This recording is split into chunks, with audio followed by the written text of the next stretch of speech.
Day 4 of the new Faction Wars card is upon us, so we're going to be walking through it today and showing you guys how I beat this content as a low-spend player inside Raid in 2025. So we're going to go ahead and hop straight into it. In today's episode, we have 3 crypts that are live. When I looked at it earlier, I could have swore that it was only the Sylvan Watchers as well as the Barbarians that were opening today. So as you can probably even see in the thumbnail, I was only prepared for those 2 factions. But apparently we also have the Orcs that are opening. That being said, though, the Orcs seem very simplistic. So if we go ahead and take a look at the Orcs here, you can see stage 1 is to place 10 provokes, stage 2 is 10 stuns, stage 3 is going to be 6+ enemies HP drops by 50% or more with 1 skill. So how am I going to beat this? Well, for the provokes, it's going to be pretty simple. I'm going to be building out Duke and using him as a provoker, right? So he has a potential for a 3 enemy provoke on his A3 on a 4-turn cooldown. So if we manage the cooldowns properly, he's going to be able to figure his stuff out. And then he also, of course, has a decreased attack and decreased defense on his A2 as well. So a very fantastic champion there. When it comes to placing these stuns, that is definitely a little bit more of an issue. There's not really too many stunners that come in on their own. We obviously have somebody like Akrila who can place a stun on her A2, but it's only a 1 enemy stun, right? So we may have to just find some AoE skills and build somebody in a stun set. I was thinking Artak would be fantastic for it because he's AoE on all his skills. Everybody should have him as well. If you don't have Artak, then Zargala could be a good option. She has a lot of AoEs. Somebody like a Sandlash Survivor could also be fantastic for this as well. Tagore is going to be a big carry for this because he's bringing revive, increased speed, all that sort of good stuff. So Ashe is definitely on to something there. And then finally for stage 3, to reduce the enemy's HP, we're going to be running a classic Seer composition, right? If you don't have Seer, excuse me, that kind of sucks. You'll have to build somebody else out for some crazy damage. Some decent options would include somebody like a Varl you could obviously build for damage. You could potentially build Liburga as well because she does hit relatively hard. You also have Bells as an option if you want to have an HP damage dealer, right? So he might be worth building out for your account depending on where you're at. Shayak is a previous fusion, and then Gaelic obviously too if you went for him as your starter. That being said though, I'm not going to be doing Orcs on this video because I haven't had a chance to switch around gear or anything like that in anticipation of it. So we're going to go ahead, we're going to take a look at the Barbarians, which is probably going to be one of the easiest factions to go through. So we are going to switch out War Maiden here, and instead of War Maiden, we're going to bring in, I think, Thor, who is actually still built. And the reason for that is I just don't want War Maiden dying, and she's incredibly squishy. So this was the team that I was running inside normal Faction Wars, so obviously a bit of a difference between hard mode and this. Now for the hard mode where we have to play stuns, if you have the Armand's fusion, it's basically over, right? Boom, we're like 2 stuns already. He actually got resisted on a lot of them, which is pretty crazy. Not really resisted, more so just a weak hit, so we'll get that AoE out here too with the Thor. Obviously we're just going to absolutely decimate them if we're not careful, so we do have to back off a little bit on the damage. All of these champions are absolutely built. We have Syl coming in too, so we're already at 3 stuns placed. Just need to make sure that we get the rest of the stuns before we move on to the next wave. And then worst case scenario obviously too, even if somebody like a Thor were to die or an Armand's died or something like that, weak hits across the board, ladies and gentlemen, twice in a row. Love to see it. But yeah, even if they die, we do of course have Syl to bring them back. Now we're just going to go ahead and progress through this content. Again, I think for basically everybody this is going to be probably the easiest wave possible. There we go. And we're going to go ahead and just go in here with the A1. Now let's make sure we do hit the stuns though, so we do have more Void Affinity champions on this wave, which is perfect. So hopefully we won't just, you know, weak hit out the wazoo. We kill the Void Affinity champions, perfect. We're going to go ahead and restart just to make sure that we can hit that. That was kind of funny, though. Thor is, like, absolutely cracked out right now. I have him built for my Hydra, so as you can imagine, he has a decent amount of damage on him. We got 3 stuns placed this time. We're already doing a little bit better. We're going to get a sheep placed there as well. We're going to go ahead and just hit in here with the A1. And then we'll just go ahead and do this.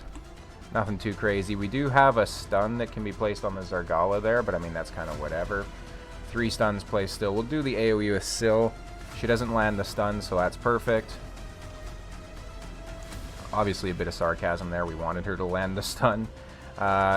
He has no stun on his kit either, so if you are struggling with this and you're getting through it too quick and you're just demolishing them, you could easily bring in less damage, essentially. The other thing to consider as well is that obviously you could build Freya in a stun set, because she'd be pretty fantastic for that, in my opinion. AoE A1, right? Counterattack whenever a shield is popped. Pretty strong champion, in my opinion at least. Definitely very glad that I went for the guaranteed event. When she released, I won't mention names, but there was a lot of YouTubers that were quote-unquote unsure about how good she was going to be, and yeah, like I say, I'm very happy. Thor does actually have the stun with his passive there as well, so we're already at 5 stuns placed here. First world problem here for you, but I have like a cloth mouse pad, and it gets like insanely humid where I live, so this thing is like just insanely like sticky, and it's hard to move the mouse around on it sometimes. It is disgusting. That's currently the problem that I'm fighting, but it is what it is. So if there's any misclicks that happen, that's going to be my excuse at least. Thor should be able to activate his AoE on the wave 2 as well, which will be nice.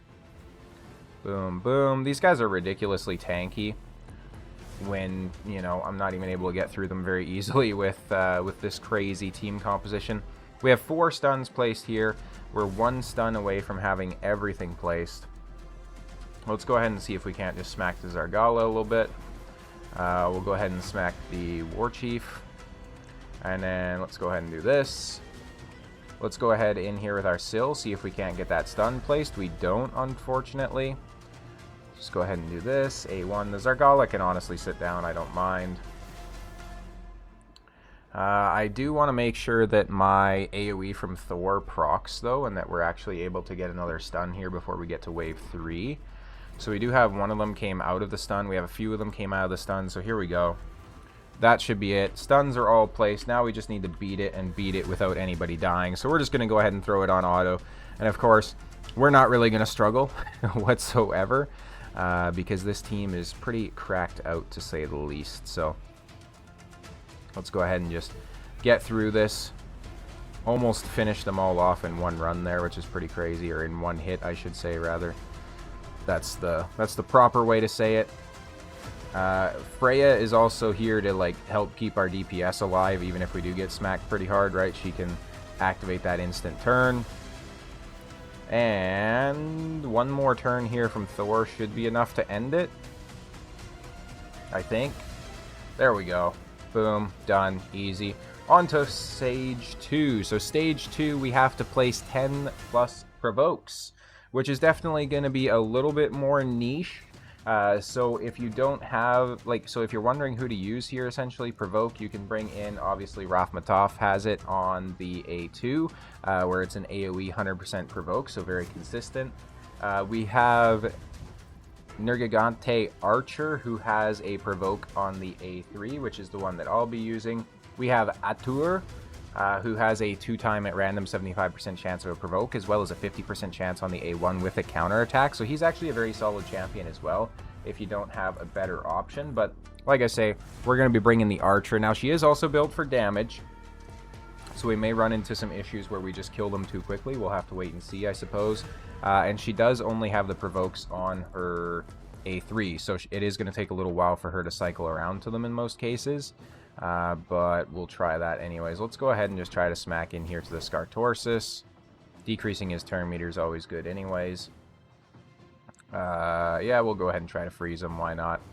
There we go. And then we'll get the A3. Boom. We have 4 provokes placed, so that's perfect.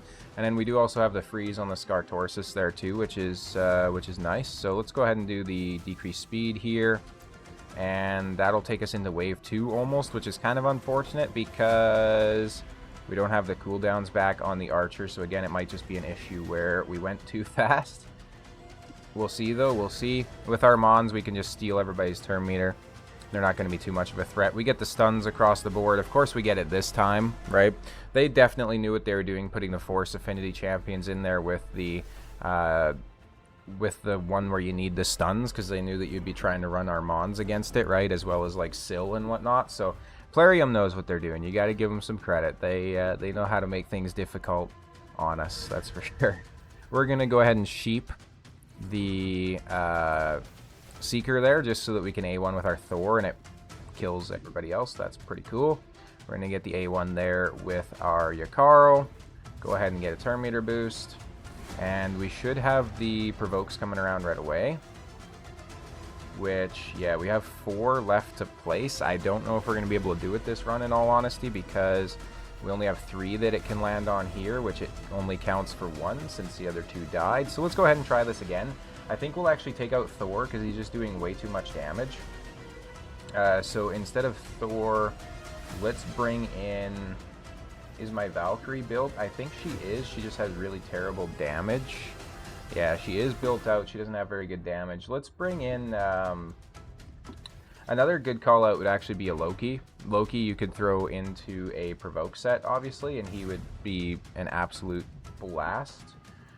So if you're really just struggling with somebody else to use, that's a potential option as well. We'll bring a High Katoon to help with the turn cycling here, because the quicker we get through our turns, the quicker we can get back around to those Provokes, right? And not having the Thor in here means that it's just going to be so much easier to get through this without just, you know, insta-killing everybody, because he is a little bit too good at his job.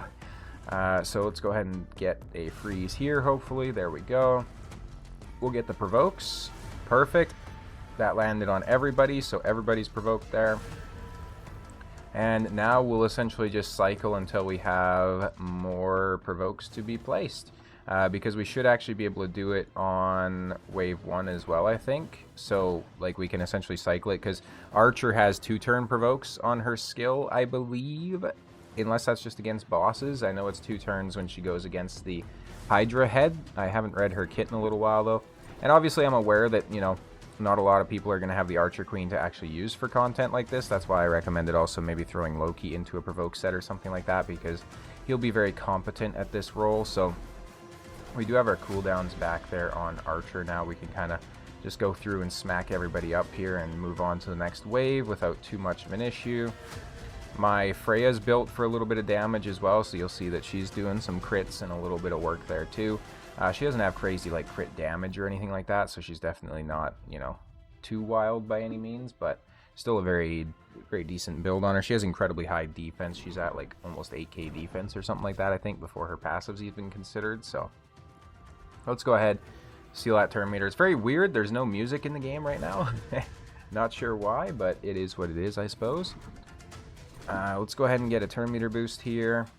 And then Archer, if you could land all 5 of these Provokes, that would be pretty cool. She does get all 5, so now we'll just go ahead and throw it on auto.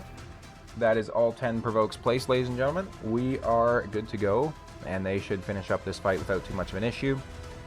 I mean, we have Armands, for Pete's sake. If we're not able to finish this, then we probably don't deserve to get through Faction Wars in the first place, right?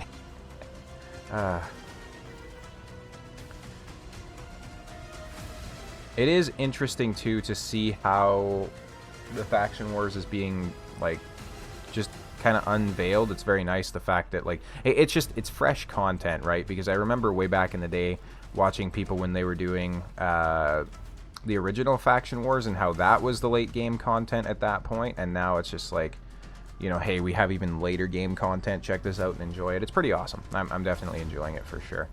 It's good fun. So that being said, I'd love to hear from the comments how you guys are enjoying the Faction Wars hard mode as well. I know me and Nub seem to be putting out similar videos, but mine seem to go up a little bit earlier because you know, he's in the UK, I believe, or Ireland or somewhere like that. Ireland, I think. So obviously the time zones are a little bit different. That being said, though, YouTube still does not favor me with the views, even though I'm going up first. They've been averaging like 50 per video, which is pretty shite, I'm not gonna lie, especially when I've noticed that there's some other content niches that I could expand into and get significantly better performance. So And I know, you know, not necessarily anybody wants to sit here and hear a YouTuber complain about their lack of views, right? But I find it fun to break the fourth wall once in a while, because at the end of the day, people in the community deserve to kind of know what I'm thinking about things as well. Because, you know, you guys are the ones that are here participating in the content, commenting, liking, subscribing, and maybe joining as a channel member, wink, wink, nudge, nudge, and even hopping in the Discord. You know, I hear it's pretty cool. So we get the 3 stars there on stage 2 quite easily. Now on stage 3, we have to place 10 plus freeze debuffs. So this one is a little bit tricky as well. You really just have Yakarl that's able to do it. If you don't have Yakarl, what you're going to do is you're going to have a provoke set, or you're going to have a provoke champion, and you're going to have them built with either frostbite or freeze accessories. I forget what the actual name of it is, but let me go ahead and show you here. So you have the frost, right? If you have a frost set, you can use that. Or if you've been farming Doom Tower, you're going to have the frostbite set as well. I'm always talking about how crazy good this set is, so, you know, make sure you're doing that. That being said, you do get Yakarl the Scourge for free from the clan shop, so make sure you're going ahead and picking him up as well. He'll be immensely helpful for this. And my god, it's so nice to have this level of control and come in here and see the Elvas and be able to say, fuck you, Elva. Because if you watched my other videos where I try to do the walkthroughs on this, it is crazy how much RNG they can implement. That's for sure. We're going to get the AoE from Yakarl here, so that should be 5 freezes placed already, which is perfect. Archer's going to come in, do an AoE smack. Bunch of heals on them too, but I mean, realistically, we can just keep stealing the turn meter here, I think. Remove the buffs from them, make sure they don't get to heal up. Let's see if we can't freeze the sheep. No. Okay, well, we don't kill the sheep either, so that's good, I suppose. Now we kill her, and she keeps the continuous heal. That doesn't seem right. Let's go ahead and keep smacking here. Let's try to get the freeze on her. That'd be perfect. Another freeze placed. That means we're at 6. That means we literally just need to open up with the AoE on wave 2, and then we are good to go. So we got down the Ruella there. Misclick, I was trying to target her, but I couldn't because my mouse pad was dragging my mouse.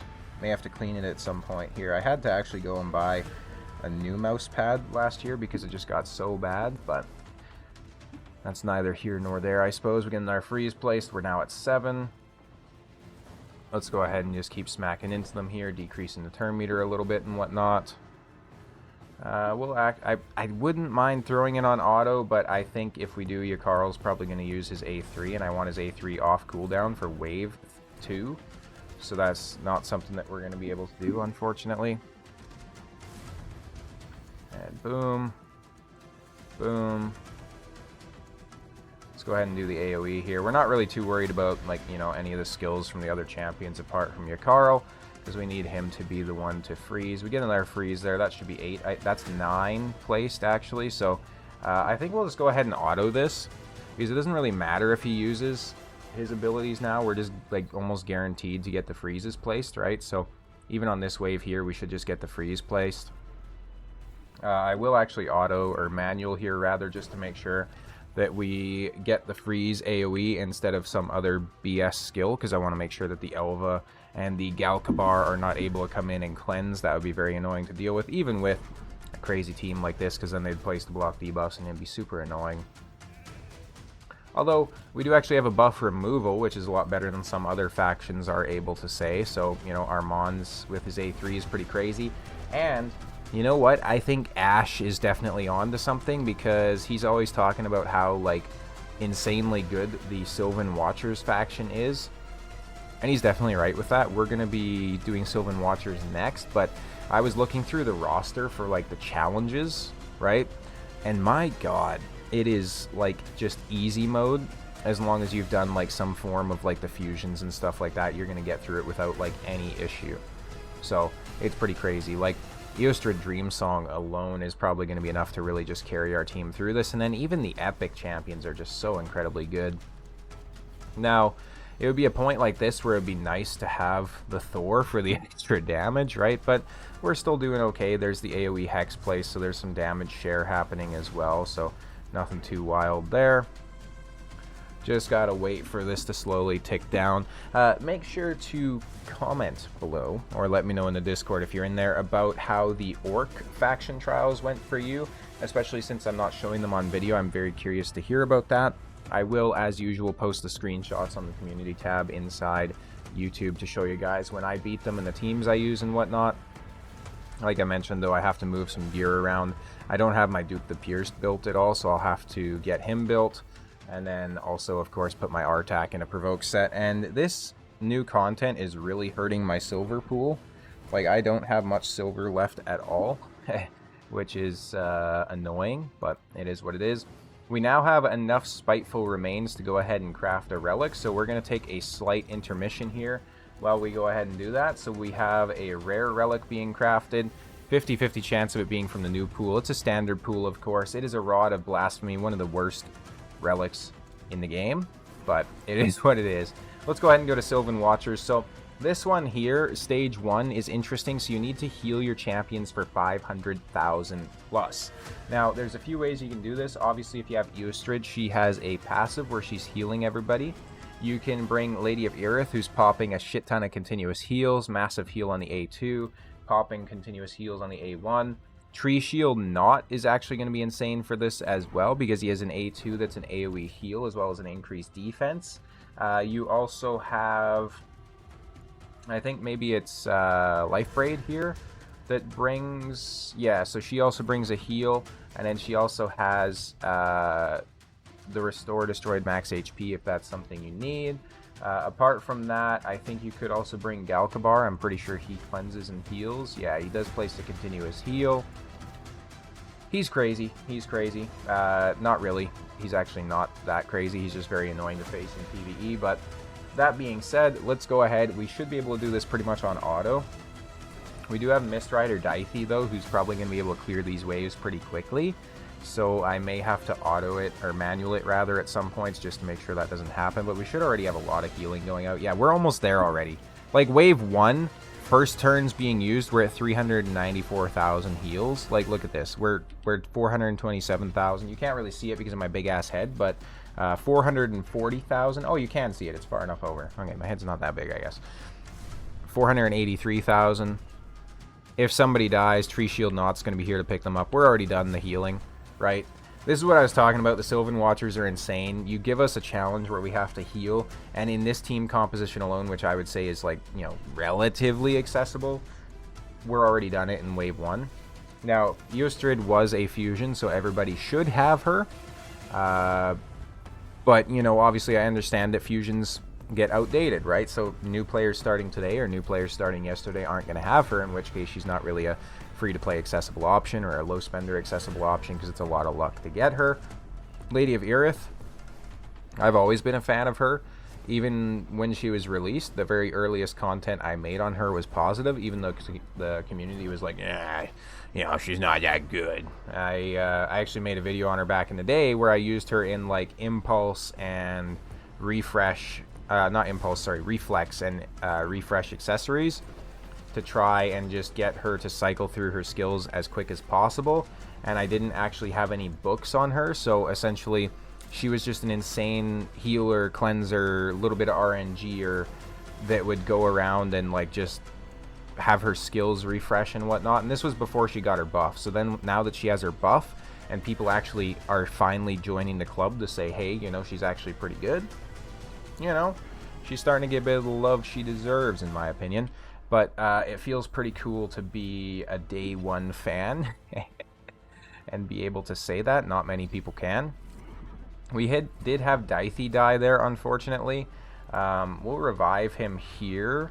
They do have a lot of damage on their team, though, so we may have to worry about that, because obviously he doesn't have much for heals. I need... Cardiel crits us. That's unfortunate. We do have the decreased cooldown, though, on the Erith, which is going to help out a lot, I think. We'll get the increased turn meter, as well as the decreased speed on all of them, hopefully. There we go. It lands. Perfect. We're going to heal up, get an increased defense.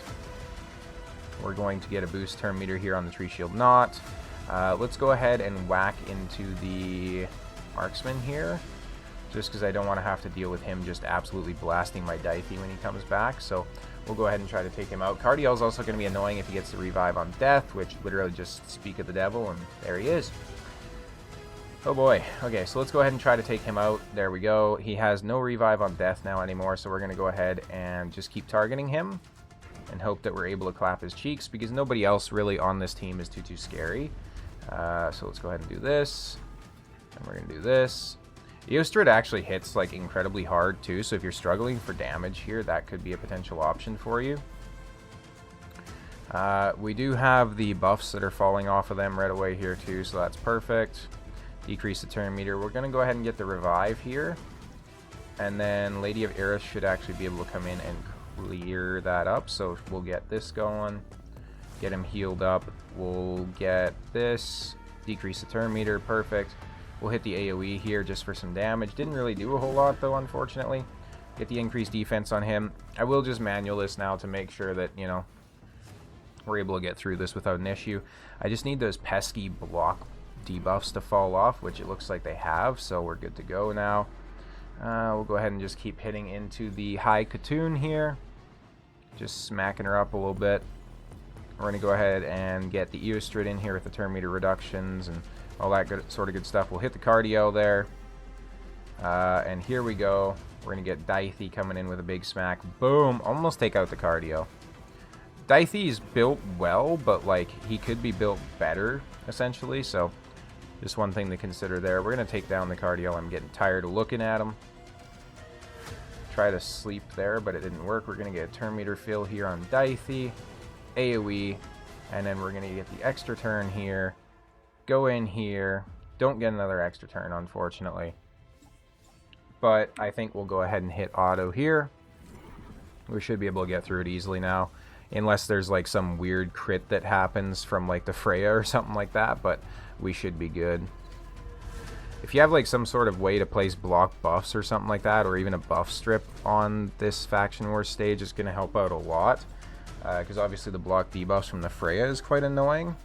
And I could really see that shield being problematic to deal with if you didn't have like such competent damage dealers. And Dithey does bring a remove buff on his A1, but it's not anywhere near consistent, I wouldn't say. So just something to consider, right? And there we go. Eostrid gets the final hit. We 3-star it. Not too much of an issue there. We do need to place 10 plus freezes now, so for that we're going to be using Creodin the blue. He is actually built out as well, so I think we're just going to replace Dithey with Creodin. There isn't many other options, right, for freezes. So if you're trying to place freeze, it's pretty much just Creodin or the option I talked about before where you have some sort of a provoke set, provoke champion, and then build them inside a frost or a frostbite set. That would work very well. We do have the AoE freeze coming in here, so that's already 3 out of 10 freezes placed, which is pretty crazy. And then obviously he's going to be able to cycle through with his A1 and hopefully get more freezes placed as well. Let's go ahead and try to get a freeze here. He's not built for too much damage, so hopefully we're able to get those freezes off and not really have to worry about you know, him just clapping them. But it looks like he is definitely doing some cheek clapping, which is a bit unfortunate. Let's go ahead and get the AoE here again. There we go. We place it on the Slixus, so we're going to go ahead and just kind of auto here. Really, whoever he decides to target, it's perfectly fine, I would say, because nobody else out here is frozen. So we'll go ahead and target here, just try to get them. He does turn meter fill there. His A3 is a turn meter fill, so if you're desperately needing the freezes to be placed, you probably want to make sure to manual it with them. We get the AoE freeze there again. That puts us at, what, 7? So yeah, we should be able to eat this up pretty easily. And we still have decent damage coming in, of course, with Ruella. And we have Tree Shield Knot here, just hard carrying if anybody dies, right? We would have had to rerun the last wave if we didn't have Tree Shield Knot. He's so strong. And there's not even many other, like, really strong revivers inside the Sylvan Watchers. Like, you have the epic one, whose name I don't even remember because she's just not that cool.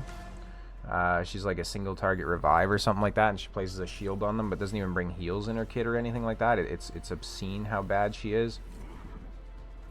So Tree Shield Knot is so incredibly strong. I feel bad for anybody who may not have him trying to get through this. It's definitely going to be a lot more inconsistent, I would say. We have 2 more freezes placed there. We're at 9 now. We're going to get through it without an issue, and it should be all auto from here, ladies and gentlemen. This stage definitely will be tough. There will definitely be a lot of RNG if you don't have Creodin. That's for sure. Did he just steal, like, all of my buffs? I didn't even know that's a thing that he had now. That's crazy. And that should be the 10th freeze placed. Yes, it is. So we have all 10 freezes placed. We're good to go. Two-turn provoke with a buff steal is pretty crazy, by the way, on War Chief. And we take out the Slixus, so now it's just a bunch of waiting for the damage numbers to stack up until we go on to the next wave. All that cool stuff. Creodin combined with Ruella is very strong as well, by the way, because she has increased crit rate in the turn meter fill. He has increased speed in the turn meter fill, so that combined with like a Lady of Aerith, you're basically just getting like infinite fills, which is insane, right? Because she's also decreasing the cooldown of their skills. So you can just cycle through so quick, and then the decreased turn meter that you'll get from the Eostrid on her A2, or the decreased speed rather, is just insane. Here we go though, turn meter fills, cooldown resets, increased defense, decreased speed and weaken across the board, smacking in there, doing an AoE freeze. He lands it on everyone. He's an absolute giga Chad.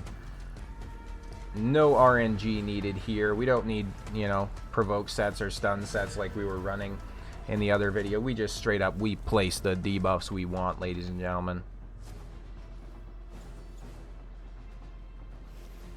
And there we go.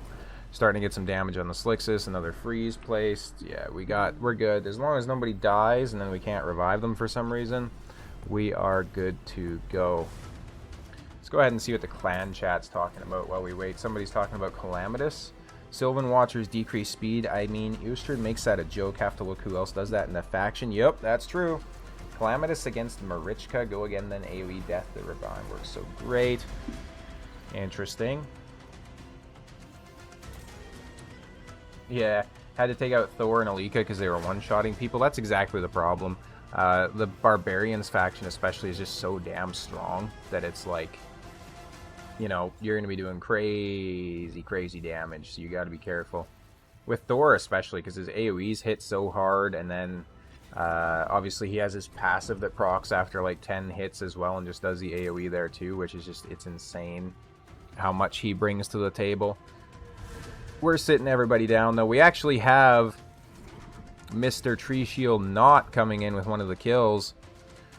Ugo's frozen, so it doesn't really matter. She's not going to be able to revive. We're just going to go ahead and keep slamming in here. The tough thing, so a little bit of a spoiler alert, but stage 3 of the Sylvan Watchers, you need decreased speeds. Obviously, you know, Eostrid is a really good option for that. If you don't have Eostrid, though, guess who else is a really good option is Ruella, right? So let's take a look at the big version of decreased speed. You have Ruella, you have Nia, who has it on her A1, and then you do actually have Kellen as well. So Kellen has it on his A2, where he attacks one enemy 2 times, decreasing their turn meter and whatnot. So he's a very solid option for this. But I think Ruella is basically just better in every way. And then for the weak version of decreased speed, you do actually have the uncommon here who can do it on her A2. So it's a 50% chance of placing the small version of a decreased speed on an AoE. But I mean, you throw her in with, like, you know, a stun set or something like that, she's going to be strong. And then Flannan on his A2 has a 100% chance of placing the small version of a decreased speed. So he's a very strong option as well. Plus he has an ally attack, which is very good even for this faction. But yeah, the decreased speed going to be obviously very easily done with Eostrid. I think we'll actually go ahead and back out here and just bring a little bit more damage so we don't have to sit here and watch this go on for so long. So I'll bring in my Daithy. We'll see how it goes. He should be able to do good things, but again, we'll see. So we get that decreased defense AoE. The Heffrax smack comes in, extra turn into extra turn with the Daithy there. He's crazy. And we'll go ahead and start to save our skills now for wave 2, because I know Eostrid's going to come in and do all her BS and whatnot, so we want to make sure that we actually have the cooldowns off for the next wave. We'll come in here, do some smacking. Scartorsus is very annoying with his buff steal, by the way. If you're having issues though with like somebody like a Valkyrie or something like that, Scar-Torsus can be a very decent counter as well, just something to consider. So, because I'm sure later on we'll be facing some of those Valk waves that everybody loves so much from the normal faction wars, and that is all of the decreased speeds placed.